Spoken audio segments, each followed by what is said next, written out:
د وړو بولو د شتو نه ځان ساتل ډیر زیات ضروری دي.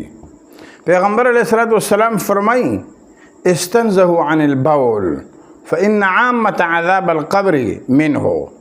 چې تاسو خلکو تاسو ځان د وړو بولو د شتو نه بچ کړئ، ځکه چې عام طور باندې عذاب قبر دا د دې د وجې نه انسان ته لاحق کیږي.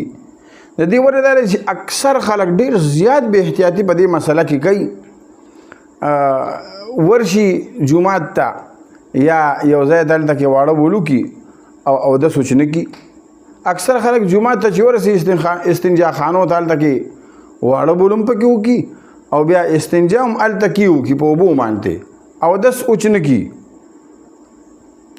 نو دې دا خیال کوي چې ما استنجا وکړه ورپسې چاراندام وکي او چې څنګه جومات طرف ته ور روان شي نو یو یا دوه یا درې قطرې ترې نه وغورځېږي د وړو بولو نورې.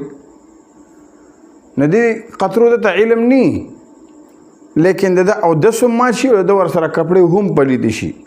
دې چې کله په جومات کې الله ته ودرېږي او مونځ کوي نو دې دا خیال کوي چې ما فرض مونځ ادا کړه، حالانکې د فرض مونځ نه ادا کړي.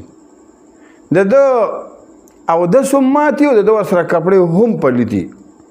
دا ډیره نازک او باریکه مسله ده.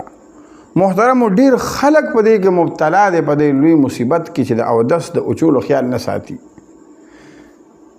پیغمبر علیه الصلاة والسلام د اهل قبا باره کې ورته وحی راغله چې فيه رجال یحبون ان یتطهروا، چې په دې قبا کې داسې خلک موجود دي چې هغوی ډېره زیاته پاکي خوښوي. پیغمبر علیه الصلاة والسلام د اهل قبا ورنه تپوس وکړي تاسو کوم داسې خصوصیت دی چې الله پاک ستاسو تعریف بیان کړی دی؟ هغوی وی حضرت من کې خدای څه خصوصیت نشته.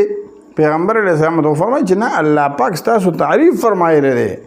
هغوی وی حضرت یو خبره من کې دا ده چې من کله واړه بول وکړو او دس مات کړو، موږ اول په لوټه باندې استنجا اوچکو او دس موږ اول په لوټه باندې اوچکو او بیا موږ استنجا وکړو اوبو باندې او بیا موږ چاراندام وکړو او دس برابر کړو. پیغمبر علیه السلام فرمایي دقه خو ولې ده کنه چې الله پاک ستاسو تعریف فرمایلی دی.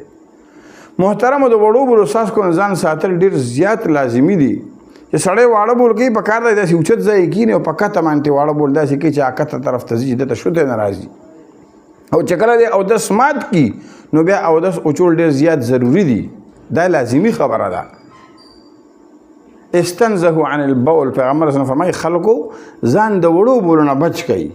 فإن عامة عذاب القبر منه، ځکه چې عام طور باندې عذاب قبر هم د دې د وجې نه پیښیږي. الله دې موږ تاسو ټول د دې بیمارۍ نه او د دې مصیبت نه محفوظ ممنون اوساتي چې موږ ښه د اودس د اچولو خیال ساتو، بیا استنجا په اوبو باندې کوو او بیا د هغې نه پس موږ چاراندام اودس وغیره کوو، بیا موږ الله ته ودرېږو چې پاک او صفا